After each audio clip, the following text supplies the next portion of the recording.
we're going to go into something different. And not a book yet, maybe later. But I should have brought that book. Alice loaned me, or she gave me a book that she had read, and it's called The Bait of Satan. And it just really hit me hard. Um, I've been thinking about it, and so the main subject of the book is offenses. Offenses where Christians are concerned. What it does to us, how to avoid it, how to deal with it when it comes. And so I just want to talk about that a little bit. I think that if we can be warned before that Satan is going to come after us, now we know that, but here's the way he's going to do it, at least one way. I think we can be warned, and we can maybe salvage ourselves and our church, maybe, from falling into this trap of Satan. I think it's just so prevalent today, and it's something that could be avoided. I feel like I just want to warn everybody because it's coming. So I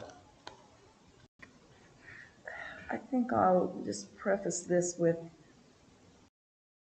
about 55 years ago, I knew a man, and he was offended by a group of men that came to him and were asking him to do something, and he was offended by their request.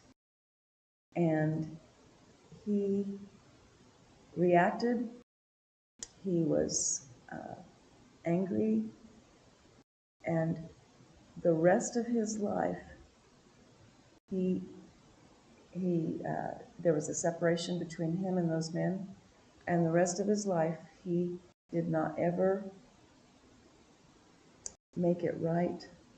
And so, and I'm telling you this because it's something I saw with my own eyes. I saw this, and now, ever since that time, there were separations, divisions, bitterness. It didn't just stay with him. It went into his family. It went into the church. It just grew. And now it's even, just as bad as it was then. Not with just him, but with others too. So to me, it was just something that could have been dealt with right immediately if that man would have taken that offense as from God and not from man. It doesn't even matter if it was correct what they did or said or not correct, if it was God or not God. When it touches us, it's God. If we deserve it or don't deserve it. God is the one that can control everything.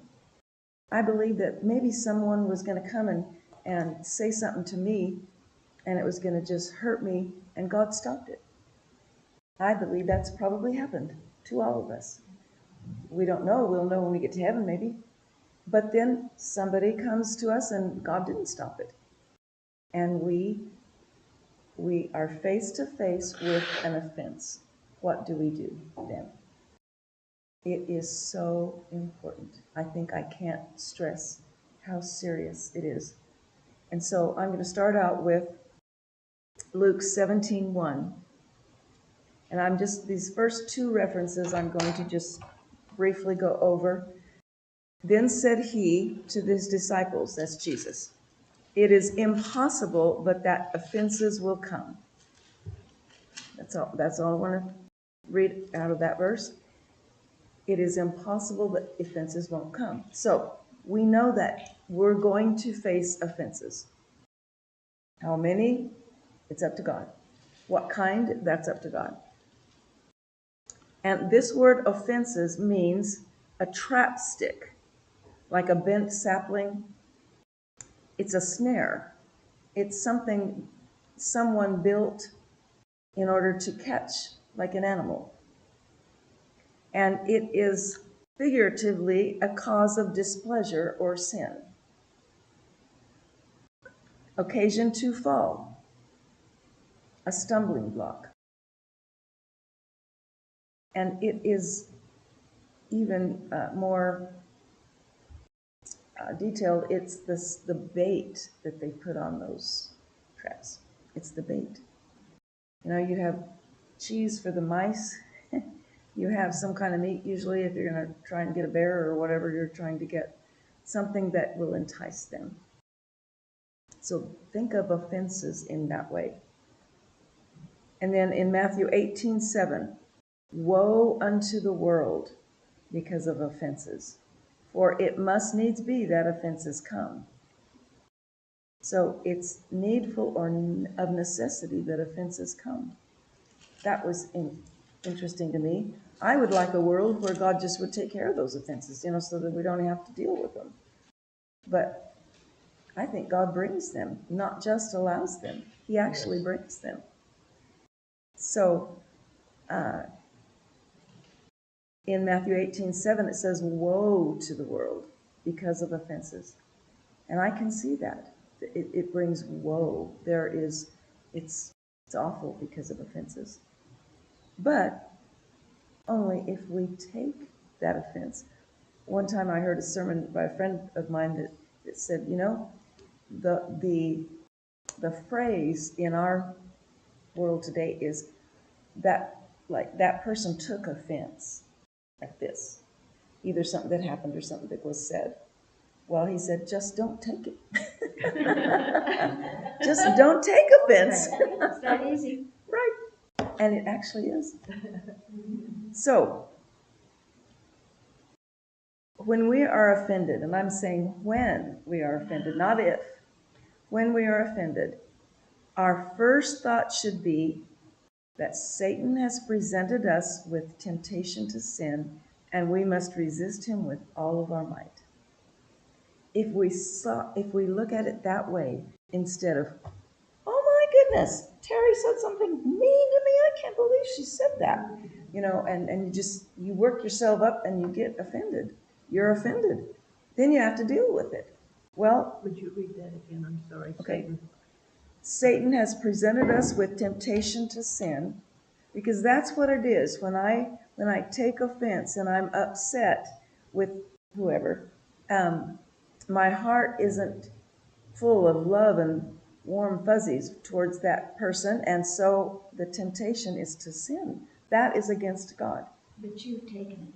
Right. You didn't have to take it. Right. We have a choice. We have a choice. It can be in the form of a hurt.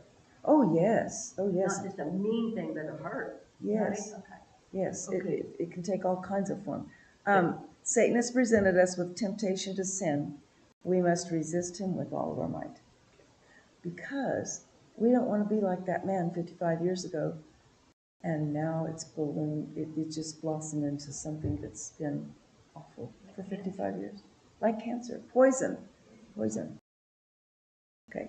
One of the meanings of bitterness is poison. And we're going to see what happens with offenses.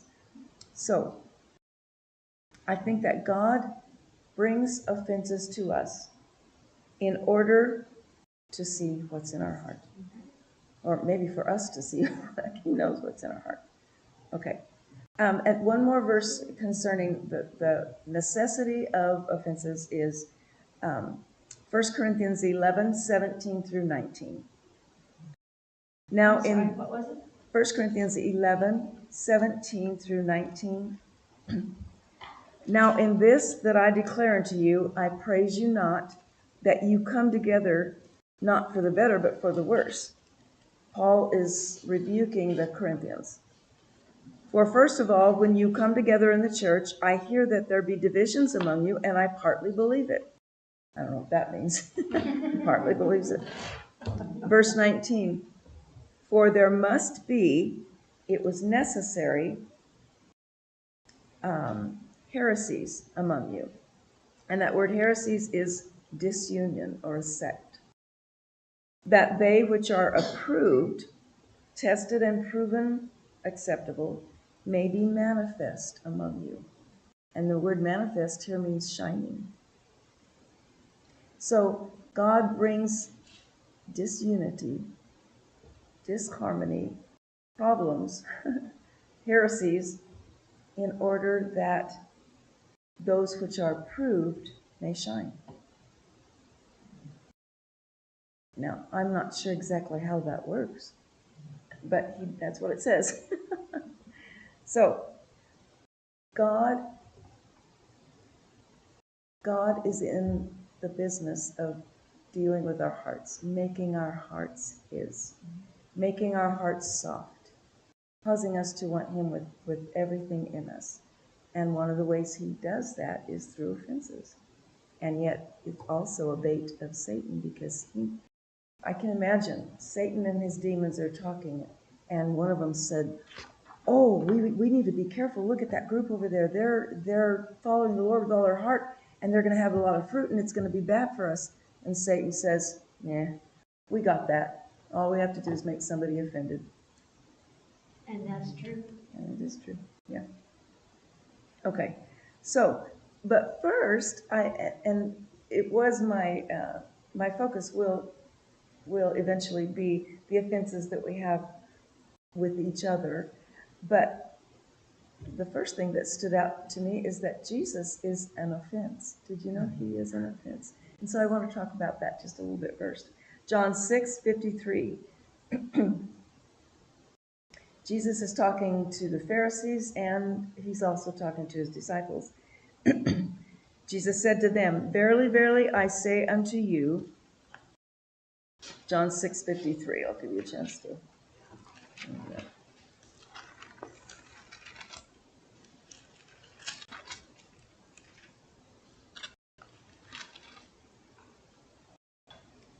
"Verily, verily, I say unto you, except you eat the flesh of the Son of Man and drink His blood, you have no life in you. Whoso eateth my flesh and drinketh my blood hath eternal life, and I will raise him up at the last day. For my flesh is meat indeed, and my blood is drink indeed. He that eateth my flesh and drinketh my blood dwells in me, and I in him. As the living Father hath sent me, and I live by the Father, so he that eateth me, even he shall live by me." You know, I thought, why did Jesus say it this way? That was, of all the ways to say something or to get his point across, that was kind of a gross way. And I think they thought that too. So what do you think Jesus meant by this? How do we eat of His flesh and drink His blood? Right? We are a partaker of His life. And we are in Him and He in us.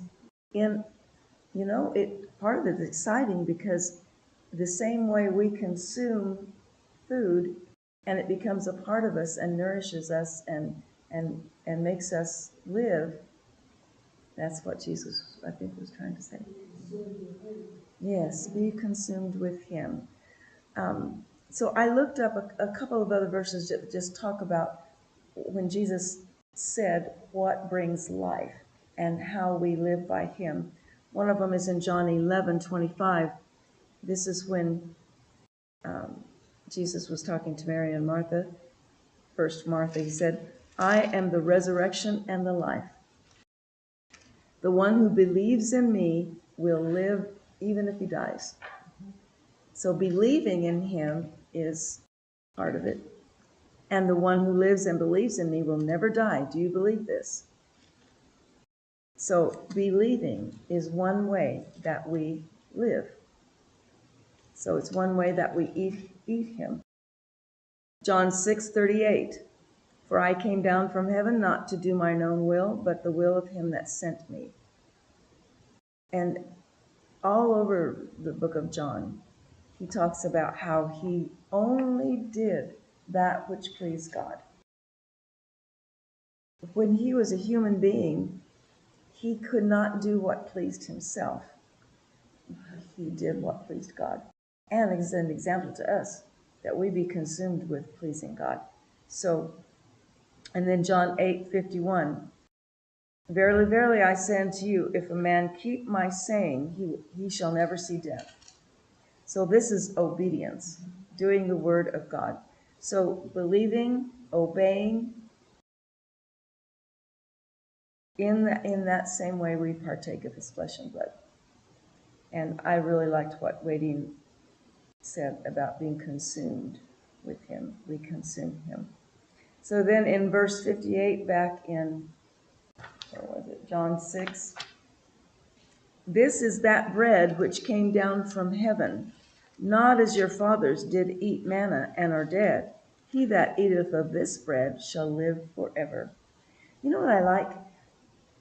God was so creative in the way that he made pictures of everything that we could understand.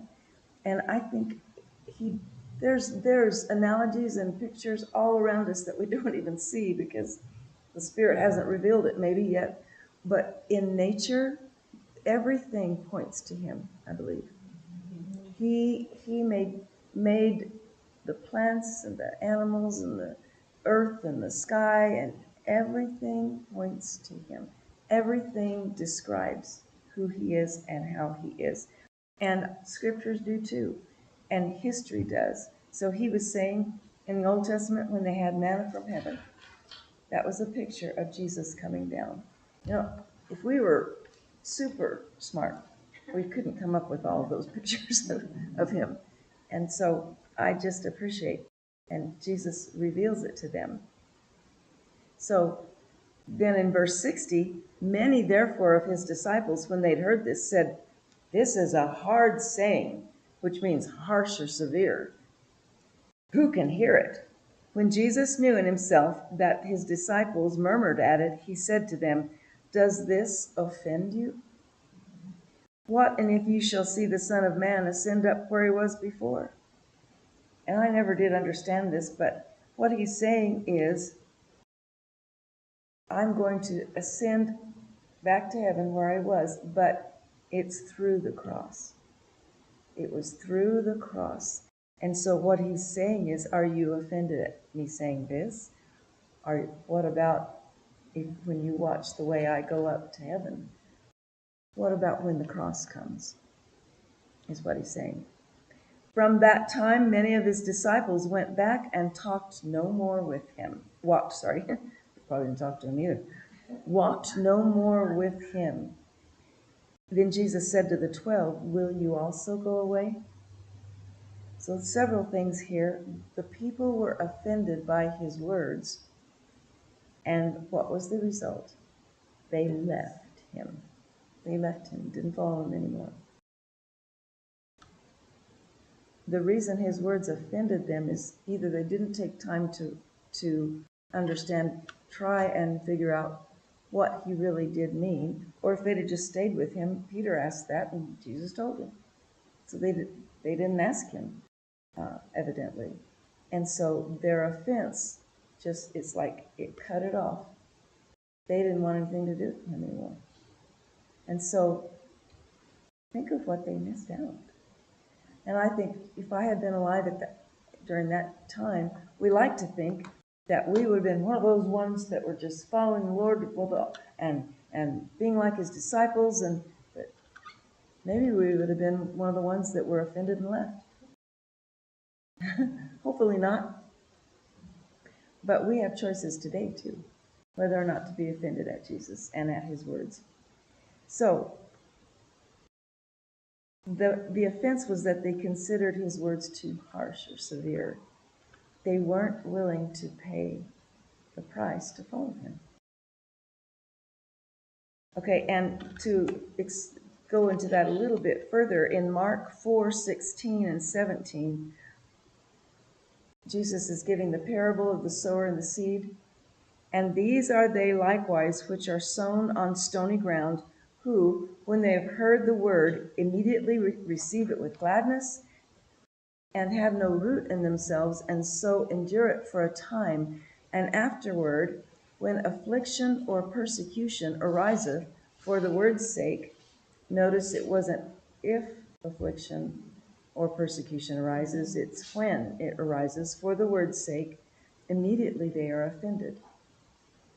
So again, we see offense by Jesus, people being offended because of him. So they are offended because of the affliction or persecution for the word's sake. And who is the word? Jesus. Jesus. What this verse is telling us is that the road that follows Jesus, the road he walks down, and that we will need to walk down, will include suffering. And that's not something the flesh just rejoices over. We're just made in such a way that, and I don't want to suffer. But the Christian's life will include suffering if we want to follow Jesus. And we can say that, oh yeah, I do that. But then something happens in our lives, and you know what? Some of our reactions can be traced back to offense at God, because he brought this to me. Why did he bring this to me? I don't like what he brought to me, and so I am offended. So it's not just taking offense from one another. We can take offense from God. So we are offended at his choices for our lives. And in Matthew 11:6, Jesus says, "Blessed is anyone who takes no offense at me." And this was said, John the Baptist had sent word to Jesus saying, are you the Messiah, or are we to expect the Messiah to come? Is it someone else? And at first, if we remember, when Jesus came and John was baptizing people, he saw Jesus and he says, the Lamb of God. He knew at that time, he felt like he was the Messiah. Well, now he's in prison. And Jesus has been going about, of course, John may not have realized all the miracles that Jesus did, because one of Jesus' first answers was, tell John the things that you see. The sick are healed, the deaf hear. All the miracles that Jesus was doing, he said, tell John about those. But you can understand, John was in prison, had been in prison, and it's not like our prison where they maybe have steak once a week. It's like dungeon. And John was going to be killed. And he might have understood that he probably would be. And he thought, if Jesus was the Messiah, why doesn't he get me out of prison? And why didn't he? He didn't. John died in prison. And Jesus was right around. And so could John have been offended at that? Yeah. We're not going to understand. I don't understand why Jesus didn't get John out of prison. I mean, it says he healed everyone that came to him. Not this one and this one and this one. He probably had something for him to do up there. Maybe so. Well, and I think he was through with what God had brought him here to do. Right. His ministry was through. Yeah. And you could look at it, he actually got to go and be with God. But, it's easy for us to say, he was in prison looking at death. And if we are in prison looking at death, are we going to be offended at God? The real temptation would be to be offended at God. So, now, and let's turn to Matthew 16, verse 21.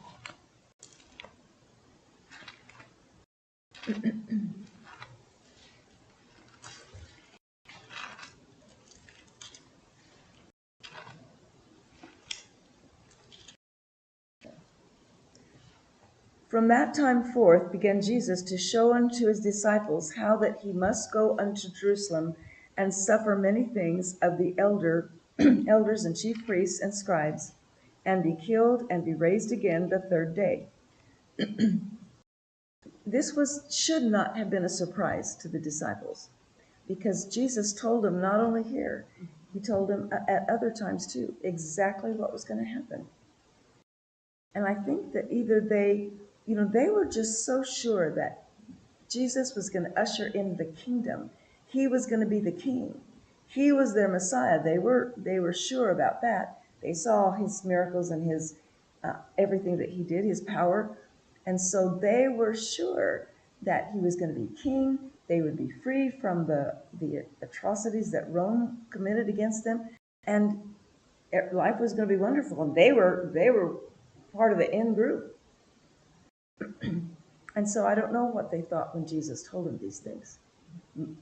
Maybe they thought it was just another analogy. I don't know. I don't know what they thought.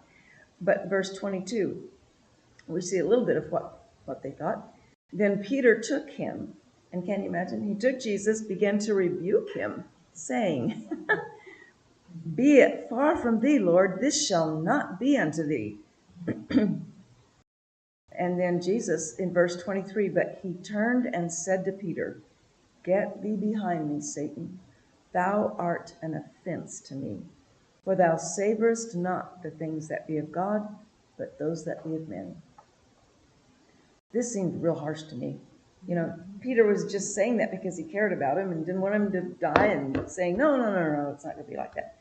But Jesus needed to make a point here. Peter was acting in a completely carnal, fleshly mode of thought. And the flesh is in opposition to the spirit. And Jesus says, "You are an offense to me." He came to die on the cross. It was God's will for him to die on the cross. And what Peter was saying is what we say all the time when we get some suffering in our life. "Oh, this should not be. Lord, deliver me, deliver me. I know he's going to deliver me." We act the same way Peter did. So it was an offense to Jesus because I don't think he was tempted to not go through that, but it was diametrically opposed to what his whole mission was when he came to the earth. And so that thou savorest not the things of God, it means to set the affection on. Remember when Paul says, set the affection on things above, not on things on earth? Peter was setting his affection on things on the earth. And maybe if he had paid more attention, I don't know. I don't want to in any way think that I might have paid attention while he didn't, because if I was, I'd probably be worse than him. But we do see God. Peter he just wasn't thinking spiritually at all. He did later in his life, and Jesus loved Peter, and so I thought, wow, if Peter was an offense to him now, he's gonna turn around and Peter would be offended by him. And he might have been, we don't know. But Peter did not understand that God sent Jesus to die on the cross. The disciples didn't. They didn't understand that the cross would be the most glorious thing that would ever happen in the world. And they were right there, a part of it. So, Trying to stop it. yeah, they were trying to stop it, yes. Peter was sure that this would not happen to Jesus. But he didn't understand. And do you think there's ever times that we don't understand? Like always. Yeah. Most of the time, I think we don't understand what God's doing. And so we've got to pay attention to what he says and spend time in prayer so that we don't make the same mistake that Peter made then, now. Because what might seem just like, it's going to happen this way, may not happen that way at all. And we don't want to be in opposition to God. We don't want to be offended by God or offend God. I think that, and I don't know how many other people hear it or taught it, but the teaching about taking all things from the hand of God, Yes. what a difference that makes. Yes. And the reception of things that come to us doesn't mean that we don't fuss or that we'd always remember. But I just think that it kind of settles a lot. It does. A it lot of does. things that perhaps other people might deal with, Mhm. try to figure it out, Right. or this reaction here, That, the, I don't know, call it a doctrine or the understanding that everything that touches my life comes from God's hand will really help. It'll be a Yes. tremendous help when we are offended. You Okay, don't have to understand it, you just believe it. right, And right. And believe that Jesus has a Yes. reason, and it's a good reason. yeah, We do have to believe that. That, to me, is the foundation of how to take offenses. that goes back to how much we believe he loves us. Yes, yes. If we don't believe he loves us, then we're going to be thrown We won't every see time. it like Peter didn't see it. Well, and one time I was, regarding some of this stuff, I was so upset that I hadn't gotten it right. And I was saying, Lord, I don't get it. Lord, Lord, help me. And he actually said, stop it. Okay. Yes. If we spend time with him, we're going to, I think of it this way: Jesus is the way, the truth, and the life. He's truth. We're going to understand better the closer we are to him. I mean, it just works like that. Oh, and that certainly didn't mean he didn't love me. Right. She said, that's how we do our kids. Right. Stop It is. Right. Right. Okay. So in along this line, James 4:4 says, "Ye adulterers and adulteresses, know ye not that the friendship or the fondness of the world is enmity, reason for opposition with God? Whosoever therefore will be a friend of the world is the enemy of God." That's pretty serious.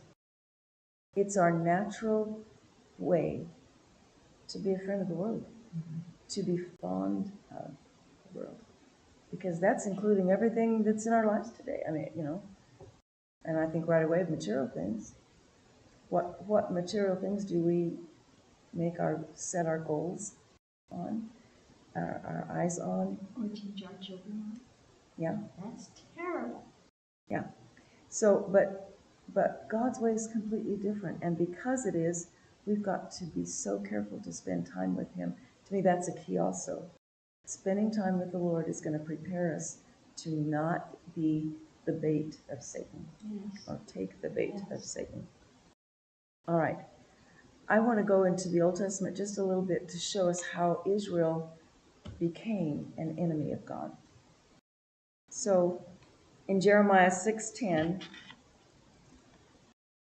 God says, "To whom shall I speak and give warning that they may hear? Behold, their ear is uncircumcised, and they cannot hearken. Behold, the word of the Lord is to them a reproach. They have no delight in it." And another translation said, God's word is offensive to them. And why is it offensive to them?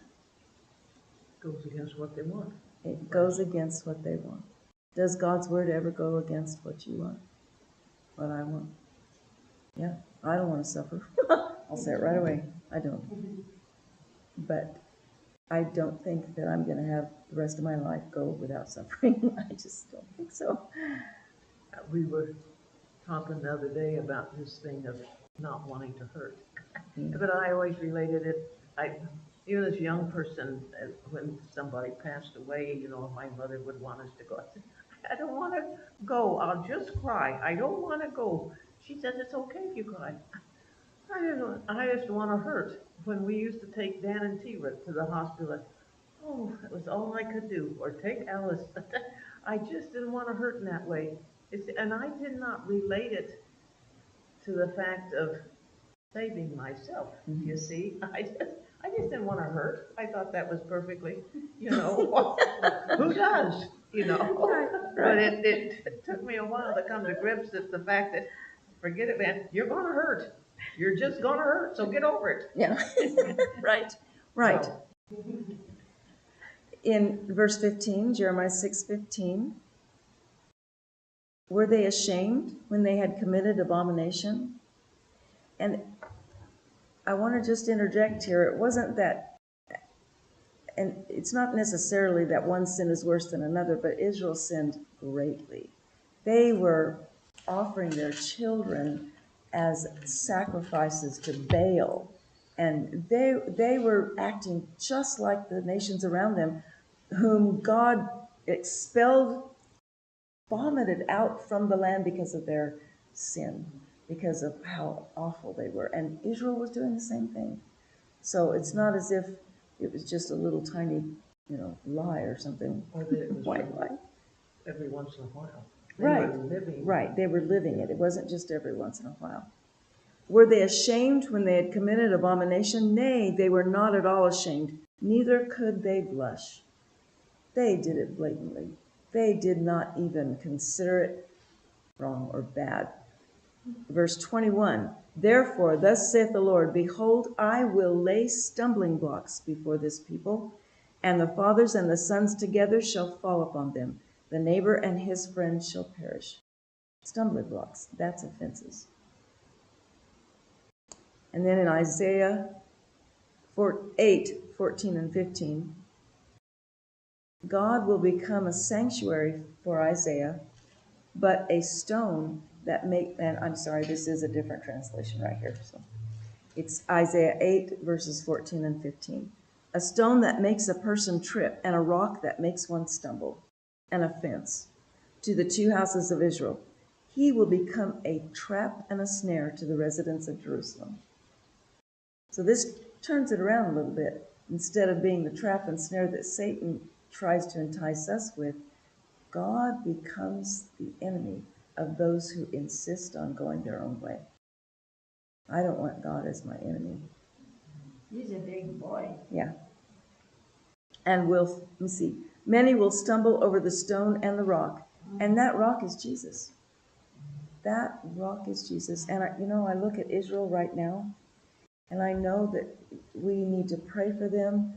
I am 100% for Israel, but there's a reason they're going through this. And because as a whole, their nation does not believe in the Messiah, in Jesus. Isn't that sad? Yes, it is sad. I thought about that, how the people came, how they broke through Israel's security, which is not, Easy. an unheard of thing. And yet I thought God is letting them know that they're not their own protection. Right. They're not their own savior. Yeah. Yes. They need God. Many will stumble over the stone and the rock, and they did, and we do, and will fall and be seriously injured, and will be ensnared and captured. So one reason I read this portion is when people are stumbling over, when they're offended, they fall, they are seriously injured, and they are captured. And they are captured by Satan to do what he wants to do with them. And so that's a result of offense. But in this case, it's offense towards God. But God laid the offense there. Mm-hmm. And it's to prove hearts. And it's necessary to prove hearts. But to me, I don't know if it would work this way for you, but just to keep in my mind when I'm offended, because it just will happen, just keep in my mind that it's meant to test me. It's meant to make me stronger. And I need to see it as that, not see it as just zero in on the offense and be hurt. And because the more you dwell on that offense, the harder it is to get over it, I think. Just get over it right away. Just don't worry about it at all. So you just leave the offense or the offender or whatever it is out of the equation and say, Lord, what are you teaching me? Yeah, exactly. Because if you don't, then you're going to have bitterness towards that person. And that will lead to deception, and that will lead to you being captured and taken captive by Satan. That's how it works. So, okay. Now, back to the New Testament, it's interesting that he says in Matthew 24:9, this talks about the end times, the last days. And he's talking to his disciples because they asked him some questions about When are all these things going to happen that you are telling us about? He was talking, Jesus was telling them about the things that will happen in the last days. So I had never seen this before, and the book that Alice loaned me, or gave to me, brought this out. Matthew 24:9. Then shall they deliver you up to be afflicted and shall kill you. That happened to the disciples. But it's going to happen at the end, during the end times too. And you shall be hated of all nations for my name's sake. And this is definitely the way it is with Israel. You can see it. Yeah. First of all, people were just outraged that Hamas would do what they did to Israelite citizens. And then pretty quickly, it started changing that. Well, it's because of the way they treated Hamas. And sentiment changed then to be against them. And that's Satan. That's what Satan does. And then in verse 10, and then shall many be offended and shall betray one another. That betray means to yield up, put in prison, and shall hate one another, persecute. Those aren't, he's talking to Christians. He's talking to the disciples. Then shall many be offended. So it made me think that perhaps at the end times, offenses will abound even more and more than earlier. Perhaps because Satan is trying harder because his time is short, and he wants to make sure that he defeats as many Christians as possible. And then verses 11 and 12. Many false prophets shall rise and shall deceive many. You know how we can be deceived? We are just prime targets for deception when we have taken an offense. Taking an offense? Mm-hmm. Like When we take an offense, when we are offended by whatever, be it God, people, when we are offended, we are prime targets to become deceived and then be taken captured. And verse 12, because iniquity shall abound, the love, and that's agape, of many shall wax cold. So when sin enters the picture, and sin comes as a result of us harboring the offense in our heart, it produces fruit. It's not good fruit. And so that will produce sin, and that will produce coldness. Love towards each other, but towards God.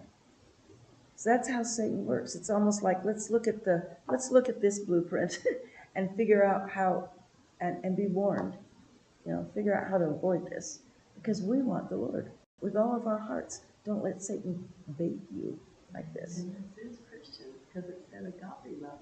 That's what waxes cold. Right, it's agape love. And I don't think we can have agape love without being Christians. That's the love of the Spirit that the Spirit puts in our heart.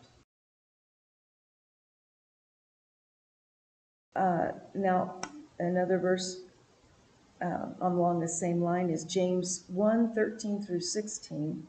Let no man say when he is tempted, I'm tempted of God, for God cannot be tempted with evil, neither tempteth he any man. God brings offenses to us, but he's not trying to tempt us to sin. He wants to make us stronger, and he wants to show us where our heart is, because he knows already. But every man is tempted, notice, when he's drawn away of his own lust. Maybe like Eve. There was something she wanted, evidently, and Satan baited her, and she thought, why shouldn't we be able to eat of all the trees? Should have been content with just one being denied her of all the trees. Wonder how many there were. Probably hundreds. And there was just one. God said, don't eat of this one. And she thought, So when we're drawn away of our own lusts and enticed, you know what that means? Trapped. When we are drawn away of our own desires and trapped. Then when lust hath conceived, it bringeth forth sin. Sin, when it is finished, bringeth forth death. Do not err, my beloved brethren. He's talking to Christians.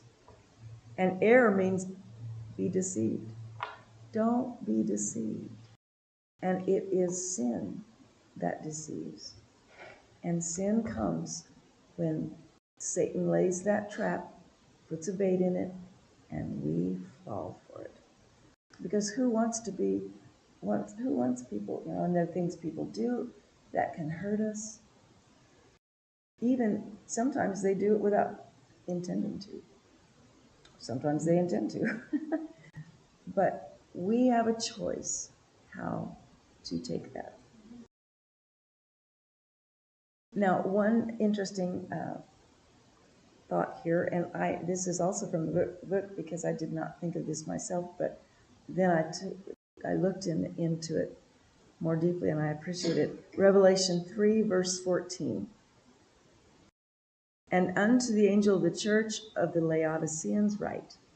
And isn't this the church that depicts the last days? These things saith the Amen, the faithful and true witness, the beginning of the creation of God. I know thy works.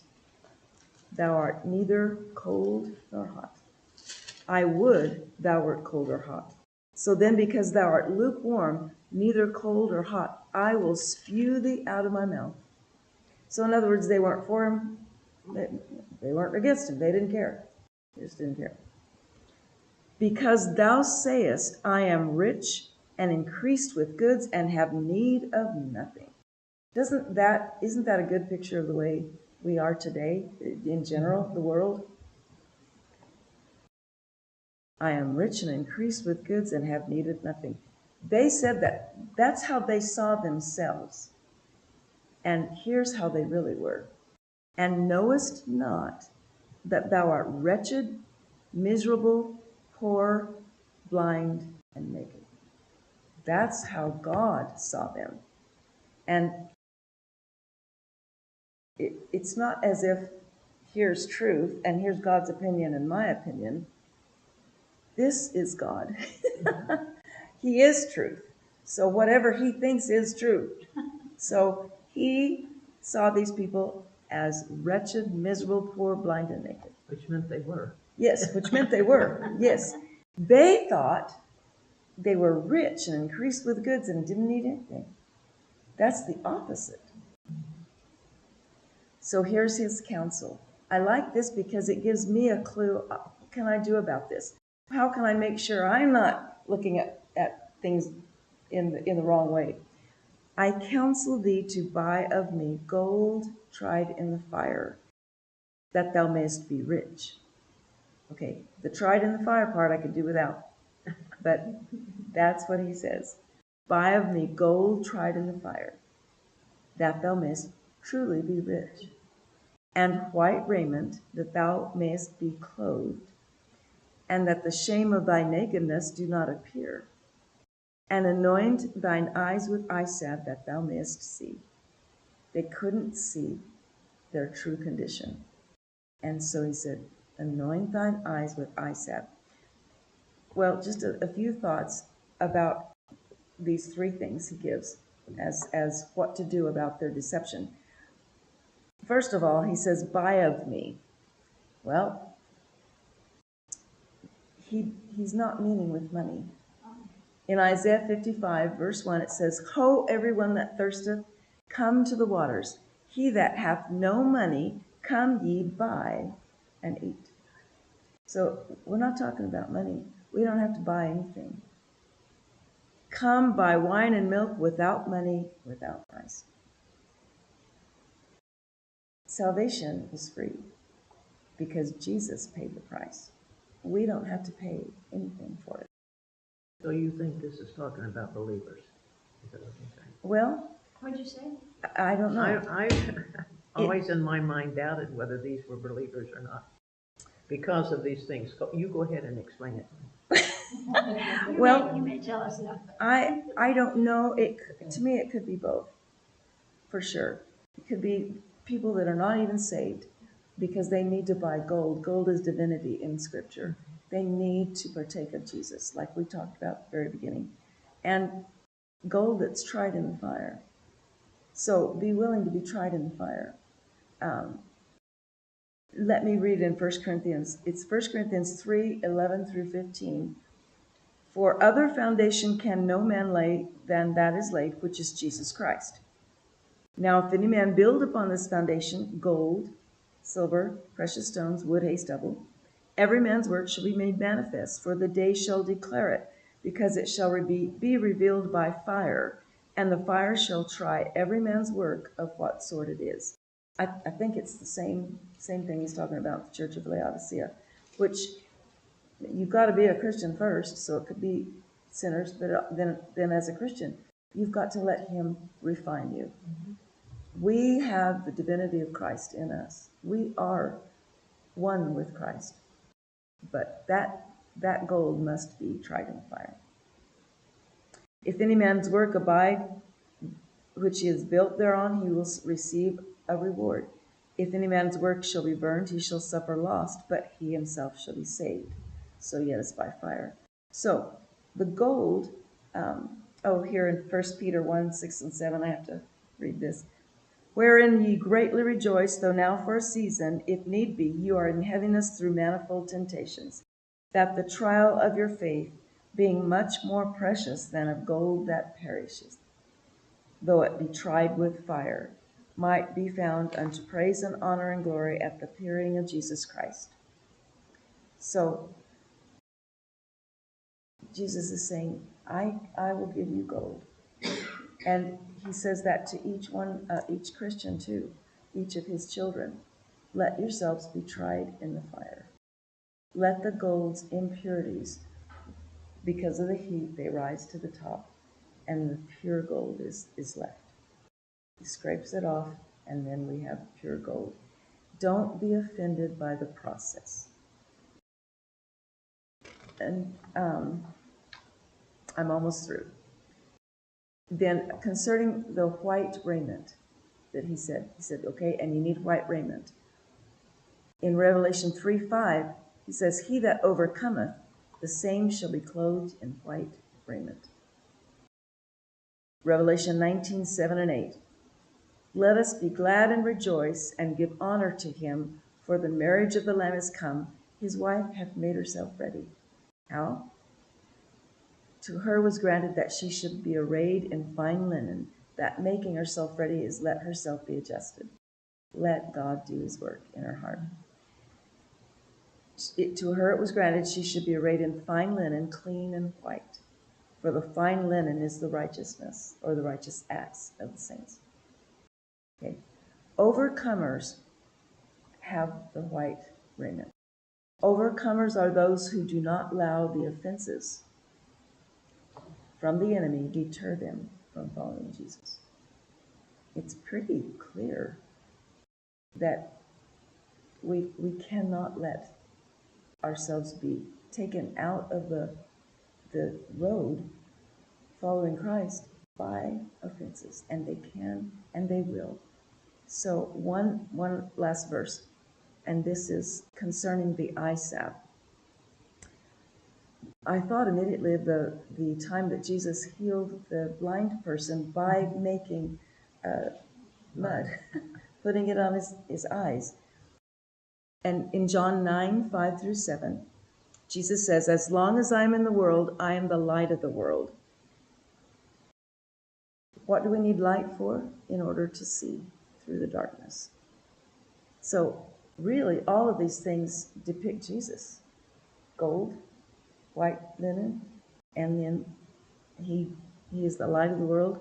When he had thus spoken, he spat on the ground, made clay of the spittle.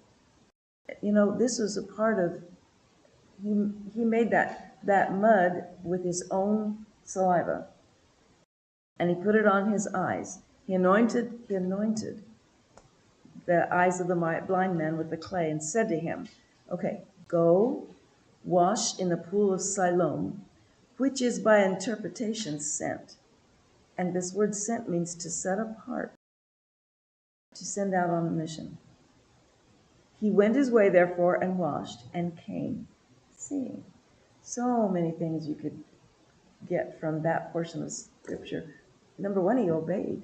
He obeyed Jesus. He said, he put this mud on his eyes, and he said, okay, now wash it off. And I would just, maybe this week, think about that, and let's come back with some thoughts about what that means to us. But in the Laodicean church, they needed to be able to see. They were blind, just like this blind man. And in order to see, they needed to wash. They needed to wash. Like, remember the word, we wash by the water of the word? We are made clean by the water of the word. So now think about this for a minute. The Pharisees were offended that Jesus healed this man on the Sabbath. That tells you where their heart is right off. And they never got over that offense. And as a result, they rejected Jesus as the Messiah and even took part in putting him on the cross. That tells you where offenses go. The blind man could have been bitter because he was made blind from birth. The disciples had asked, who did the sin here? Who committed sin? Was it the parents, or was it this man? And Jesus said, neither one. He was made blind in order to glorify God, basically. And so that blind man could have been bitter because he's been blind all his life from birth. I don't know how old he was, but he was a man. And so, but later we see that he did believe in Jesus and followed him. So I think if he had been bitter before, he certainly wasn't now. But I kind of think he wasn't. I think he had a soft heart. Wasn't bitter. I think he had a soft heart. And so are we offended at what God has done in our lives from birth? No. We could be if we have a life that's suffering, you know. It's easy to be offended when things don't go our way, when things don't happen the way we want them to happen. And so I could very well say that because I've had a wonderful life. But somebody else that has lived differently could. Right, right. And you know, I was thinking about this the other day. I don't know if I was praying about something, you know. Imagine that people, I think it was about having peace or joy, whatever it was. And that people would say to me, well, of course you do. Everything just goes just fine. You don't have difficulties. You know, you have everything you need, all this kind of thing. And I thought, well, yeah, that's true. And I understand how people could feel that way. But there have been moments in my life with this very same stuff when I didn't have peace or joy, either one. Right. And so it's not what you have Right. that makes the Or difference, or what you don't have. It's your heart, yes. Yeah, it's Jesus. And we can trust the Creator to manipulate our lives because of love, out of love. He wants the very best for us. Yeah. One more thing. Jesus is the truth. We can only see as close as we are to Jesus. So if we are deceived, we can't be deceived and be close to Jesus at the same time. It doesn't work. So the closer we are to Jesus and not be offended by Jesus, then we'll be walking in truth and not walking in deception. The blind man obeyed Jesus' word to go to the pool of Siloam, and the result was that he saw. We've got to obey Jesus in order to see. We've got to be washed, clean, and then obey him, and continue to be washed in the water of the word in order to see and not be like the church at Laodicea. So the last thing I wrote, we have one job: to be as close to Jesus as possible. That's our job. And yet we can't say that we're doing it or it won't be from the Lord. He's doing it. Oh, right, he is doing it, for sure. So, but we have to obey. We have to let him do it, not resist what he brings to us. Make sense? You have that thing that I sent you on your phone out of that devotion, like, Yeah, why don't you read that? Because it says almost like what she was saying let me turn this off first. at the very end about the